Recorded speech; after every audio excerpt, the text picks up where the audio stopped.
Chapter 8 I appeared in the main square of Almiron with a sudden flash of red light. The cobblestones were cold and solid beneath my boots, a stark contrast to the magical transit. Instantly, the city assaulted my senses.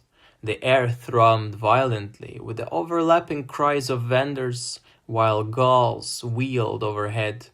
Their shrill calls pierced through the dull, constant roar of waves crashing against the docks.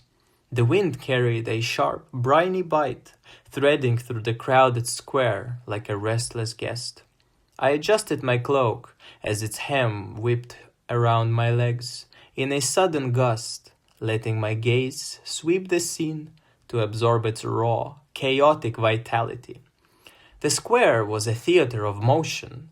At its center, a fountain bubbled happily, catching the evening light as children splashed in its basin. Their laughter rang out like bright bells. Nearby, a fishmonger roared, "Fresh catch! Cod and herring straight from the depth," as he hefted a slab of fish whose scales glinted like wet coins. A knot of weathered sailors sprawled carelessly against a wooden cart, passing a dented flask between them. Their laughter was a rough, rolling thing, punctuated by loud, exaggerated tales of tempests and near drownings. One of them slapped his knee and swore a kraken almost had him. My lips twitched upwards in faint amusement.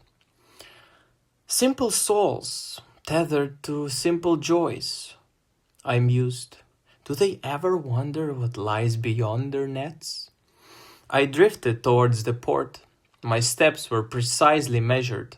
My boots were tapping a steady, confident rhythm against the stones. The docks opened before me into a sprawling chaos of activity. Ropes creaked under heavy strain. Barrels rolled with dull thuds, and the air grew incredibly dense with the stink of fish guts and the shouts of men dragging sea's bounty ashore. A skinny boy darted through the thick crowd, clutching a stolen loaf of bread, pursued closely by a red-faced, screaming apprentice. I chuckled softly, almost fondly. La vie est un mystère qu'il ne résout jamais, non? And this place was nothing more than a riddle wrapped in noise. I lingered by the water's edge for a moment. The ocean was a restless sweep of grey and blue. Its waves slapped the piers with a steady, hypnotic pulse. My fingers brushed against the dagger concealed securely beneath my cloak. Its familiar weight felt quiet and comfortable. The wind tugged at my hair, sharp with sea salt, and I turned my eyes towards the distant, inviting glow of the Wise Eagle Tavern. Duty called, pulling tight in my chest like a tether, and I set off through the winding streets of Almiron. The lower city market was an absolute riot of sensation. Vendors skewered thick chunks of lamb over spitting flames. The fat sizzled, filling the air with a rich, smoky bite. A spice grinder heavily pounded cloves and cinnamon, sending up a haze that tangled unpleasantly with the smell of fish blood from a nearby stall. I watched a fisherman wield his knife with swift, brutal grace, gutting a mackerel, so its inside spilled onto the stones in a slick crimson heap. Above the clamor, a baker roared about hot, crusty bread, handing a golden loaf to a dirt-smudged girl with a grin like sunrise. Petit bonheurs, I thought to myself, and yet they hold this world together. A sudden shout broke my reverie as a merchant's cart tipped over, sending apples tumbling across the stones like scattered jewels, chased instantly by giggling children and a barking stray dog. Chaos is the only constant, no? The Wise Eagle finally loomed ahead, glowing like a warm beacon in the deepening twilight. Its windows cast an amber haze over the rain-slicked cobblestones. Inside, the air was a heavy, suffocating shroud. Ale fumes mingled with a tank of wood smoke, and a fire snapped greedily in the hearth. The tables bore the weight of 1,000 heavy mugs. Their surfaces were sticky with spilled drink, while the floor crunched unpleasantly underfoot with straw and grit. I shoved the heavy door open, letting the heat wash over me like a tide, and froze. Vera sat at a shadowed table in the corner.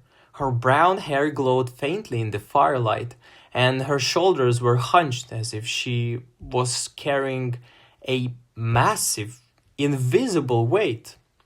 Vera! The cry broke from my lips with raw, uncharacteristic relief. I surged forward, enveloping my friend in a tight, trembling embrace, with my breath hitching. She returned the hug, but it was incredibly fleeting. Her hands fell away far too quickly, and the fragile smile she sketched didn't reach her eyes. We sank into the chairs across from each other. The scarred wooden table acted as a silent divide between us. My words spilled out, urgent and entirely unfiltered. Ma chère, where the hell have you been? After White Rock, I thought, mon Dieu, I thought I had lost you for good. I missed you, Vera. Really did.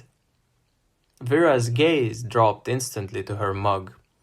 Her fingers traced its rim as if she was mapping out an escape route. The battle was a bloodbath, Martha, she muttered. Walls crumbling, screams everywhere.